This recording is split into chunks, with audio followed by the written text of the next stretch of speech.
들었습니다. 저는 오늘 사명자가 가야 할 길이라는 제목을 가지고 함께 하나님의 말씀을 전하려고 합니다. 혹시 어렸을 때 위인 전기 읽어보신 적 있으시죠?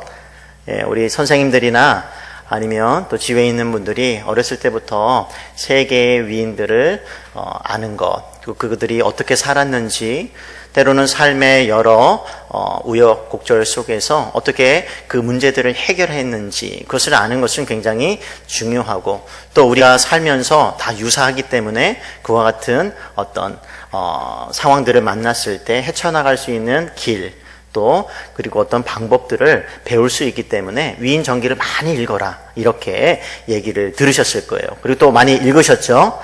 저도 기억에 남는 것은 이제 삼국지, 또 남자라면 삼국지를 읽어야 해. 그래서 저는 이제 군대에서 삼국지를 읽었거든요.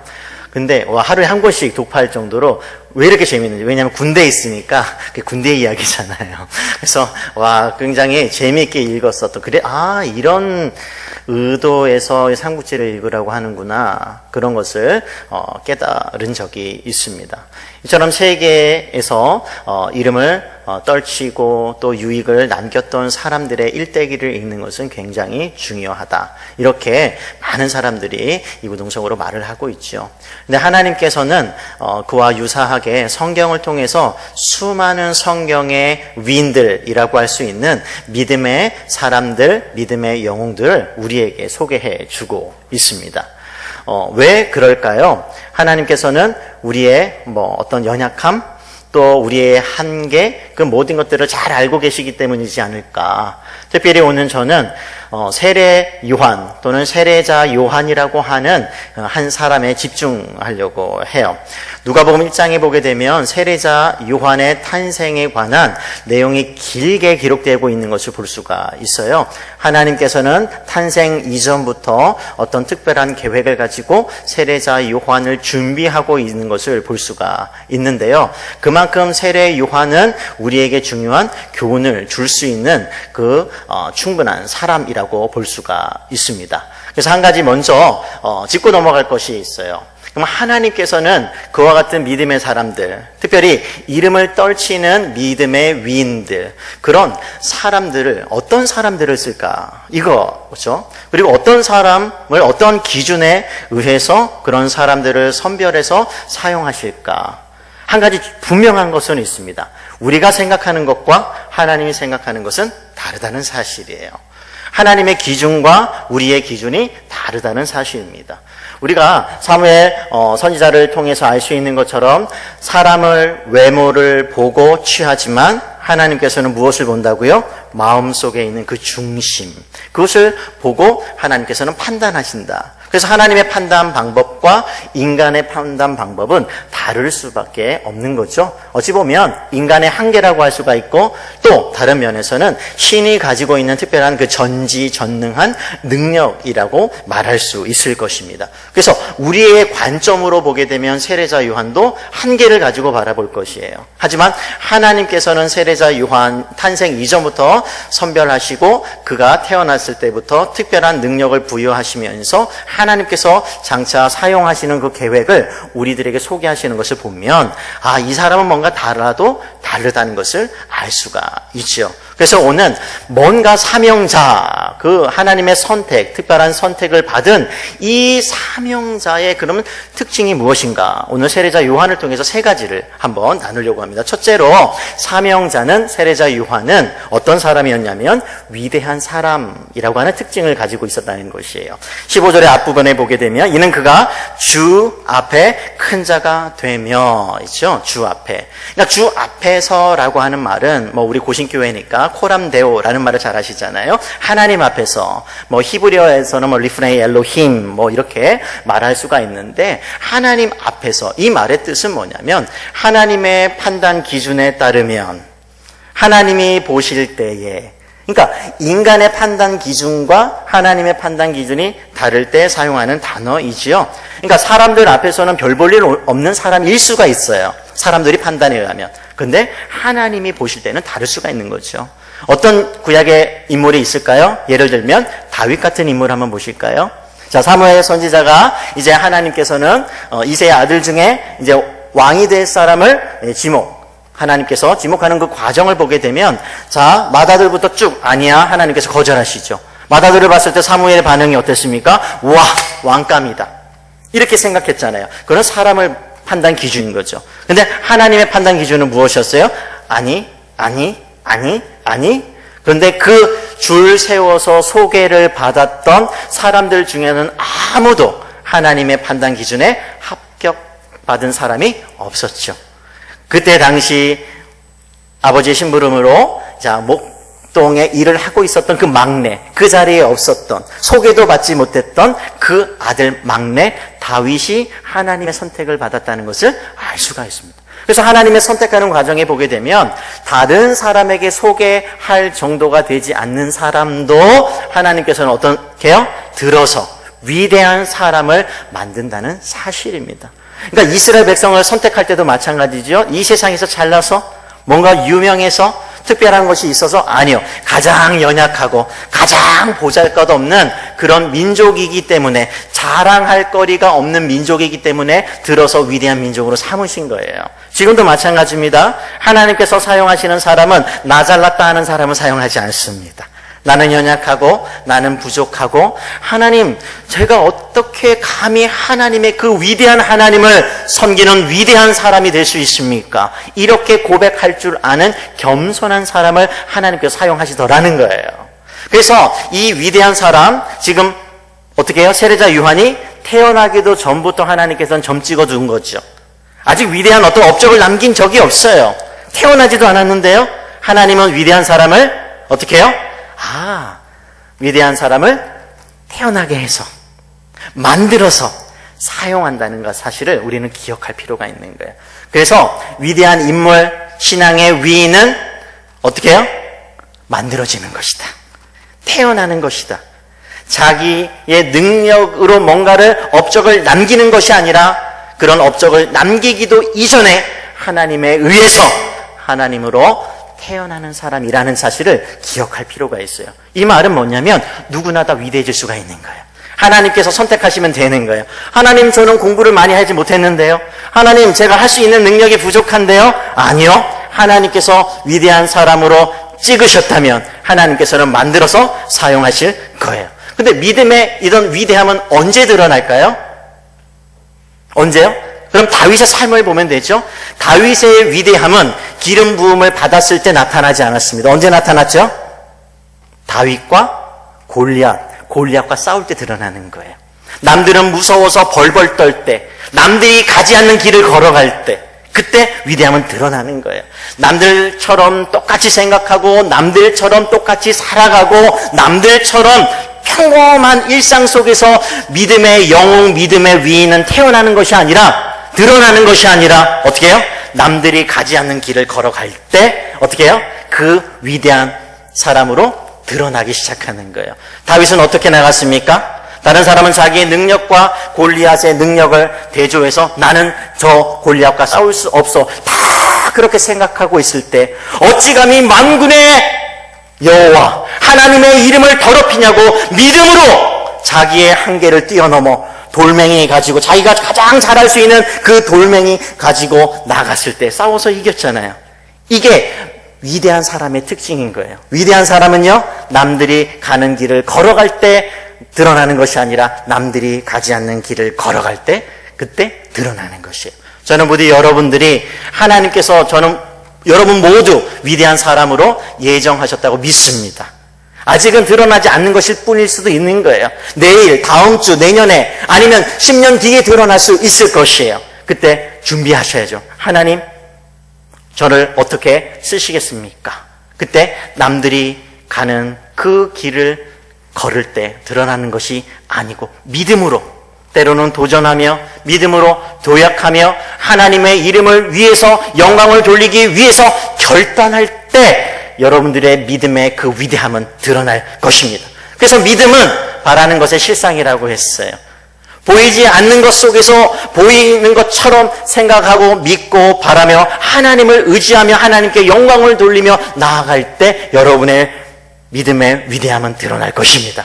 저는 부디 여러분들이 그런 위대한 사람으로 하나님 앞에 귀하게 쓰임받기를 주님의 이름으로 축복합니다. 아멘. 근데 믿음의 이런 위인들, 영웅들, 근데 걸어갈 때 어떻게 살아야 할까요? 두 번째 특징이 그 다음에 나오는 거예요. 보면 그가 주 앞에 큰 자가 되며, 두 번째, 포도주나 독한 술을 마시지 아니하며. 이게 무슨 말일까요? 여기서 두 번째 사명자의 특징, 하나님의 선택받은 사람의 특징이 나요. 구별된 그런 삶을 산다는 것이에요. 여기서 민수기 6장에 보게 되면 나실인의 법이라는 것이 있어요. 나실인. 그러니까 보통의 이스라엘 백성들 중에서 특별히 일정한 기간을 하나님께 헌신하기 위해서 선별된 사람을 나실인이라고 해요. 나실인. 나실인은 할 수 없는 것이 크게 세 가지가 있습니다. 무엇을 할 수 없죠? 생각나시는 게 뭐가 있어요? 머리에 삭도를 대지 않는 거죠. 머리카락 자르면 안 돼요. 두 번째, 포도주를 금하는 겁니다. 세 번째 특징은 뭐죠? 죽은 시체를 만져서는, 사체를 만져서는 안 되는 거예요. 우리 삼손 이야기를 예를 들어서 설명하면 좋습니다. 머리를 자를 수가 없었죠? 힘의 근원이 그 머리카락이 있는 거예요. 나실인으로 부름을 받아서 하나님께 쓰임을 받습니다. 삼손은. 두 번째로, 그러나 또 죽은 사체를 만질 수 없었죠? 그러나 나중에 사체를 만지죠. 나실인의 법이 깨지는 거예요. 그런 것처럼 나실인, 그러니까 구별된 그런 삶을 살도록 부르심을 받은 그런 사람이 나실이라는 거예요. 세례자 요한은 태어날 때부터 이런 나실인, 특별히 구별된 사람으로 태어나는 거예요. 그러면 사명자는 어떤 사람이에요? 보통의 길을 걷는 사람이 아니라 보통의 하나님의 사람들보다 더한 구별된 뭔가 요구를 하더라는 것이에요. 보통 사람들은 머리카락 잘라도 돼요. 죽은 사체를 만질 수 있어요. 부정해지지만 하나님한테 회개하면 돼요. 하지만 나실인의 경우는 다르다는 거예요. 사명자는요, 남들 하는 것처럼, 세상 사람들이 하는 것처럼 똑같이 할 수 없는 사람들이에요. 한 단계 더 나아가서 보통의 일반 그리스도인들보다 더한 규정, 더 할 수 없는 것들을 더 구별되기 위해서 그렇게 살아야 하는 선별된 사람들이라는 것이에요. 그래서 예전과, 혹시 우리가 직분자 교육을 받잖아요. 이제는 장로로, 권사로, 집사로 하나님 앞에서 이제는 선택을 받았잖아요. 이제 여러분들은요, 이전, 그 피택을 받기 이전과 이후는 달라야 돼요. 더 거룩하고, 더 구별되고, 더 하나님 앞에 선별된 그런 모습으로 여러분은 살아야 되는 거예요. 이게 사명자인 거예요. 사명자는요, 남들 하는 거, 할 수 없는 거, 그것이 더 많아지는 것이에요. 자기 스스로 그런 길을, 경건한 길을 걸어야 하며 하나님께서 요구하시니 더 거룩해지려고 노력하는 삶을 살 수밖에 없는 것. 예, 그게 그런 사명자의 길인 것이에요. 근데 이렇게 살려고 하다 보면 무엇이 찾아오죠? 다윗과 그리고 삼손의 예에서 보여주는 것처럼 유혹이 있더라는 것이에요. 다윗은 미끄러졌습니다. 밧세바를 취하는 사건. 자기의 그 권력을 남용해서 충성스러운 신하의 아내를 빼앗는 그런 악한 일을 저지르고 말이죠. 삼손은 어떻습니까? 나실인으로서 해서는 안 되는 일들을 하죠. 수많은 그 여인의 그 유혹 앞에 무너지는 나약한 한 사명자의 모습을 보여주지 않습니까? 머리카락을 자르고 우리 힘이 없어지고 거기에 죽은 사자의 사체를 만지는 등 나실인으로서 할 수 없는, 해서는 안 되는 그와 같은 일들을 저지르고 마는 거예요. 그래서 사명자로 사는 것은 더 많은 유혹 앞에 노출되어 있다는 것을 말하는 거예요. 하나님 앞에 우리가 온전한 사명자로 살기 위해서는 유혹이 있다는 사실을 기억하고 그 유혹 앞에서도 끝까지 이겨내려고 몸부림치는 사람이어야 한다는 사실이에요. 저는 부디 피택 받으신 분들이나 이미 받으신 분들이나 앞으로 피택 받으실 여러분 모두가 유혹이 있다는 사실을 직시하시고 그 유혹이 찾아왔을 때 빨리 돌이키시고 하나님께 간구해서 그 유혹을 이겨내시기를 바랍니다. 우리는 삼손을 통해서 다윗의 삶을 통해서 왜 하나님께서 왕의 모델로서 다윗을 이야기하면서도 그의 그 수치를 그대로 기록해 두셨을까요? 반면교사 삼으라는 것이에요. 자기의 직분을 남용할 수 있다는 거예요. 자기의 권력과 권세를 얼마든지 하나님을 믿는다고 하면서도 저지를 수 있다는 것이에요. 삼손 그 힘에, 자기의 그 힘이 자기에게서 온 것인 양 행세를 할 때 하나님께서 그의 힘을 빼앗아 간다면 그는 보통의 그리스도인들보다 하나님의 사람보다 못한 존재일 수 있다는 것을 우리에게 반면교사로서 보여주시는 것이에요. 사명자가 추락하면 더 비참한 것입니다. 부디 유혹 앞에서도 다윗이 실수했던 그 실수를 반복하지 않고 삼손의 그 실수를 되짚고 가는 그런 삶이 아니라 하나님 앞에 온전한 그런 사명자로 살아가시기를 주님의 이름으로 축원합니다. 그런데 많이 실패해 보셨잖아요. 그렇죠? 왜요? 내 힘 가지고는 안 된다는 거 알잖아요. 그래서 세 번째로 하나님께서는 뭘 우리에게 보여주죠? 세 번째로 15절에 보니까 포도주나 독한 술을 마시지 아니하며 모태로부터 무엇의 충만함을? 성령의 충만함을 받아라. 무슨 말이에요? 너 힘 가지고 살려고 하고 너 힘 가지고 하나님의 일을 하지 않고 뭐요? 하나님이 주시는, 성령 하나님이 주시는 그 힘과 능력과 도우심으로 하나님의 일을 해, 이렇게 얘기하는 거죠. 그래서 우리의 약하면 약할수록 성령 하나님을 더 의존할 수밖에 없는 거예요. 하나의 예를 들어보면 우리는 12명의 제자들을 다 아실 거예요. 나중에 물론 11명이 되겠지만 그 우리 12 사도들이 예수님께서 약속하신 성령 하나님을 받기 이전과 이후의 삶이 전혀 다른다는 것을 아시죠? 다른 말로 말하면 사도행전 2장 이전의 사도들의 모습과 사도행전 2장 이후의 사도들의 모습이 다르다는 차이가 뭘까요? 성령 하나님의 충만을 받기 이전과 이후의 삶인 거예요. 그 이전에는요, 실수도 많이 해요. 실패도 많이 해요. 아니, 예수님을 오히려 저주하면서 부인하는 정도까지 그런 모습도 보여요. 하지만 성령 하나님으로 충만한 그 이후의 삶은 전혀 다른 삶을 살게 됩니다. 그것을 누구보다 잘 알고 계셨던 예수님은 마지막으로 유언으로 뭘 남기는 거예요? 성령 하나님이 오시기까지 뭐 하는 거예요? 예루살렘 기다려라, 기다려라, 기다려라. 예수님 너무 잘 아시는 거예요. 근데 그와 같은 말씀을 우리들에게 해주시는 거예요. 너 힘 가지고 하는 것이 아니라 사명자로 사는 것, 사명자의 길을 걸어가는 것, 누구보다 더 거룩하고 하나님의 위대한 사람으로 살기 위해서는 성령 하나님의 충만함이 필요해. 이것을 우리들에게 얘기해 주시는 거예요. 그래서 태어나기도 전부터 하나님은 먼저 계획을 설명하시죠. 성령 하나님이 없으면 그 위대함, 그거 드러날 수 없다는 거죠. 그 거룩한 그 나시린과 같은 그 구별된 삶 살 수 없다는 것이에요. 사도 바울은 이것을 누구보다 잘 알기 때문에 약할 때 강함 되시는 하나님을 고백할 수 있었던 것이에요. 그래서 찬양이 있지 않습니까? 약할 때 강함 되시네. 이 약할 때 강함 되시네. 나의 보배가 되신 주, 주 나의 모든 것. 주 안에 있는 보물을 나는 포기할 수 없네. 주 나의 모든 것. 십자가 죄사하셨네. 주님의 이름 찬양해. 주 나의 모든 것.